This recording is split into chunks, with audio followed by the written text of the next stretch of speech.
Hey guys, welcome to cinematics. Arun Vijay, Mysskin, Samuthirakani இவங்க ஆக்டிங்கில் பாலா அவர்கள் ரைட்டிங் அண்ட் டைரக்ஷனில் உருவான வடங்கான் மூவி ரிவ்யூ தாங்க இன்றைக்கி பார்க்க போகிறோம். இந்த படத்தோட run time 2 hours and budget around 20 crores. வடங்கான் படத்தோட ஸ்டோரி சினாப்சிஸ் பார்த்துரும் வாங்க. கன்னியாகுமரியில் பிறவியிலிருந்தே வாய்ப்பேச முடியாத மற்றும் காது கேட்காத அருண் விஜய் அவர் தங்கச்சியோடு வாழ்ந்துட்டு வராங்க. தப்பை பார்த்தாவே பயங்கரமாக கோவப்படுற அருண் விஜய் தன் கண் முன்னாடி என்ன அநியாயம் நடந்தாலும் அதை தட்டி கேட்டுருவார். இப்படி இருக்கிறவர் ஃபிசிக்கலி சேலஞ்சு ஹோமில் செக்யூரிட்டியாக ஜாயின் பண்ணுறாரு. அங்கே பொண்ணுங்களுக்கு எதிராக நடக்கிற செக்ஷுவல் அபியூஸை எதிர்த்து 2 பேரை கொண்டுடுறாரு. 3வது ஆள் ஒருத்தன் தப்பிச்சிடுறான். இப்போது சட்டத்தோட பிடியில் மாற்ற அருண் விஜய் என்ன ஆனார், அந்த 3வது நம்பருக்கு என்ன ஆச்சு, இதை சொல்கிறது தாங்க இந்த வடங்கான். நம்ம எப்போதும் பார்க்குற பாலா படங்கள் வரிசையில் தாங்க இந்த படமும் அமைஞ்சிருக்கு. ஃபர்ஸ்ட் ஆஃப் ஃபுல்லாக டூரிஸ்ட் லவர்னு ஜாலியாக கொண்டு போயிட்டு செகண்ட் ஆஃபில் செம்ம எமோஷ்னலாக கொண்டு போயிட்டாருங்க. கிளைமேக்ஸில் உங்களை அள வைக்காமல் அனுப்ப மாட்டேன்றதுக்காகவே ஒரு எமோஷனல் சீன் வச்சுருக்காரு. ஜாலியாக போய் படம் பார்த்துட்டு வரலாம்னு நினச்சிங்கன்னா உங்களுக்கான படம் இது இல்லைங்க.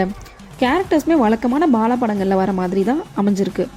சைக்கோவான ஹீரோ, லூஸ் மாதிரி சுற்றுற ஹீரோயின், காமெடிக்காகவே வர 1-2 சப்போர்ட்டிங் கேரக்டர்ஸ், அப்புறம் ஹீரோயின் ரோஷினி கேரக்டர் நல்லாவே எழுதப்பட்டிருக்கு. ஒரு டூரிஸ்ட் கைடாக பல லாங்குவேஜஸ் பேசி அவங்க நடிப்பு திறமையால் எல்லாருடைய கவனத்தையும் இழுத்துருக்காங்க. அருண் விஜய் அவரோட கதாபாத்திரத்தை சிறப்பாகவே பண்ணியிருந்தாருங்க. கிளைமேக்ஸில் எமோஷனல் சீன்ஸ் எல்லாம் எக்ஸ்ட்ராடினரி பெர்ஃபார்மன்ஸே கொடுத்துருந்தாரு. அவர் டிஃபரெண்ட் டம்மன்றதாலேயே அவரோட பாடி லாங்குவேஜ் அண்ட் ஃபேஸ் எக்ஸ்பிரஷன்ஸை வச்சே மோஸ்ட் ஆஃப் த ஃபீலிங்ஸ் நமக்கு செம்மையாக கன்வே பண்ணியிருந்தாரு. தங்கச்சி அவர் ரித்தாவுமே எமோஷனல் சீன்ஸ் எல்லாம் ரொம்ப நேர்த்தியாகவே பண்ணியிருந்தாங்க. இவங்களுக்கு அடுத்து சமுத்திரக்கனி, மிஷ்கின்னு எல்லாருமே அவங்களுக்கான ரோலை நல்லா பண்ணியிருந்தாங்க. மிஷ்கினுக்கு கம்மி ஸ்க்ரீன் ப்ரெசன்ஸ் தான் இருந்தாலுமே அவருடைய கேரக்டர் ஆர்க்கு நோட்டபுளாக இருந்துச்சு. ஸ்க்ரீன் ப்ளே பொறுத்த வரைக்கும் செகண்ட் ஹாஃபை கொஞ்சம் சுவாரஸ்யமாக கொடுக்கவே முயற்சி பண்ணியிருக்காங்க. மற்றபடி யூஷுவல் ஸ்க்ரீன் ப்ளே தாங்க. ஜிவி பிரகாஷ் மியூசிக்கில் எல்லாமே மெலோடி நம்பர்ஸ் தான்.